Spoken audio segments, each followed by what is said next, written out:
Good morning. मेरा नाम पूनम सिंह है। मैं MBS पब्लिक स्कूल से हूँ। जैसा कि आप लोग जानते हैं, मैं आप लोगों को इन्वायरमेंटल स्टडी पढ़ाऊंगी। बिकॉज अभी इन्वायरमेंटल स्टडी को हम लोग शॉर्ट में उसको बोलते हैं EVS, है ना। तो अभी क्लास सेकंड का मैंने आप लोगों को लेसन 1 पढ़ा दिया था। अभी मैं आप लोगों को लेसन 2 पढ़ाऊंगी। लेसन का नाम है माई बॉडी। माई बॉडी में क्या है कि अपना शरीर, माई मतलब मेरा, बॉडी मतलब शरीर। अपने बॉडी के बारे में, अपने शरीर के बारे में हम जितना अच्छे तरीके से जान लेंगे उतना ही हमारे लिए अच्छा होगा। अच्छे का मतलब ये कि अगर आने वाले समय में, फ्यूचर में हमें कोई भी प्रॉब्लम होती है, जैसे फीवर होता है, तो हम ब्लड टेस्ट करवाते, ब्लड टेस्ट करवाने के बाद पता चलता है कि हमारा जो WBC है या फिर RBC है वो हमारा बढ़ गया है या घट गया है, हमारे हीमोग्लोबिन कम हो गया है। तो ये सब चीजें अगर हम अपने बॉडी के बारे में जानेंगे तो कोई भी चीज हमें आसानी से पता चल जाएगी। तो अभी हम जैसा कि आप लोग लोअर क्लास में छोटे बच्चे हैं, तो मैं आप लोगों को थोड़ा लोअर तरीके से ही पढ़ाऊंगी। ज़्यादा हाई तरीके से मेंटेन आप नहीं, उसको मेंटेन नहीं कर पाएंगे, उसको समझ नहीं पाएंगे। तो आपके लेवल के हिसाब से भी मैं आप लोगों को समझाऊंगी, ठीक है। तो अपनी बॉडी, जैसे कि बाहर से हमारा बॉडी अफेक्ट होता है।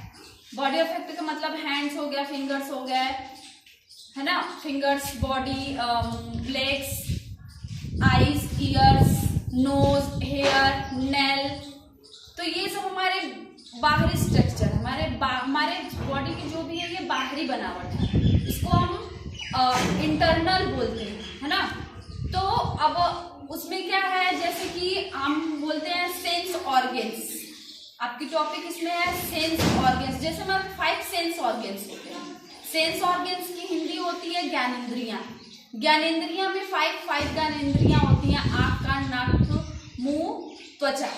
ये तुम्हारी हिंदी में हो गई, लेकिन वहीं पे इंग्लिश में हम बोलेंगे तो उसको ईयर, नोज, आईज, टंग, स्किन, ये हमारी हो गई 5 सेंस ऑर्गन्स। इसकी अपनी अपनी एक अलग अलग इनके विशेष इंपॉर्टेंस वर्क होते हैं।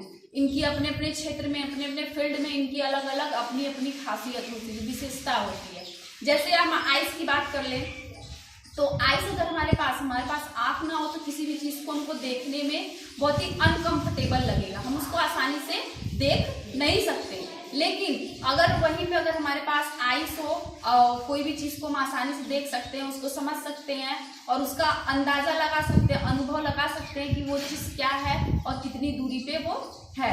और अगर वही चीज हम थोड़ा सा आगे बढ़ते हैं, अगर हम ईयर की बात करें, कान की बात करें, तो कोई कान, हमारा ईयर क्या होता है, वो किसी भी चीज को सुनने में सहायता देता है। किसी भी चीज की आवाज, हम कोई भी चीज, किसी भी चीज को हम सुन लेते हैं तो आसानी से हम उस चीज को, उसका आहट हमको लगता है तो उसको समझ लेते हैं किस चीज की वो आवाज है। अब उसी लाइन में हम आगे बढ़ेंगे तो हमारा उसमें आता है नोज। नोज हमारा सूंघने का काम करता है, किसी भी चीज को स्मेल करने का काम करता है।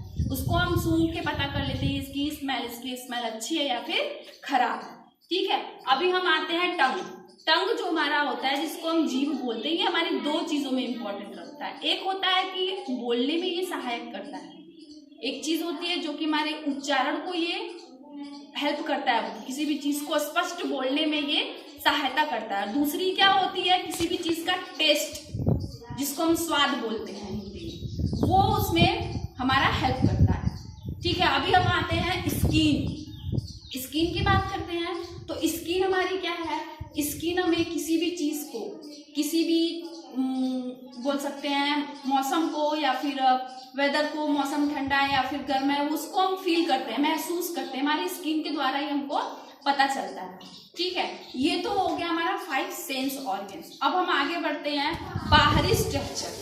हमारे बॉडी की जो बाहरी स्ट्रक्चर, बाहरी बनावट होती है वो किस तरीके से होती है। जैसे बाहर से ये तो हमारे दिखने वाले हो गए, लेकिन हमने आपको बता दिया इनके क्या क्या वर्क होते हैं, ठीक है। अभी बाहरी बनावट में क्या हो गया, हैंड हो गया, चेस्ट हो गया और लेग हो गए, हेयर हो गया, फोरहेड हो गया। ये सब चीजें हमारी बाहरी चीज है। जैसे हम अलग अलग आपको बताएंगे। जैसे हमारा फोरहेड, जिसको हम बोलते हैं कि माथा जिसको बोलते हैं, ये भी हमारे बॉडी का एक इम्पॉर्टेंट भाग है। और हैंड तो आप जानते ही होंगे, हैंड हमारा एक तरीके से हम बोल सकते हैं कि हैंड, बिना हैंड के हम कुछ भी नहीं कर सकते, किसी भी चीज़ को हम पकड़ नहीं सकते, किसी भी चीज़ को एक स्थान से दूसरे स्थान तक ले जा नहीं सकते, और उसकी सहायता से हम भोजन को भी नहीं खा सकते और कुछ लिख भी नहीं सकते।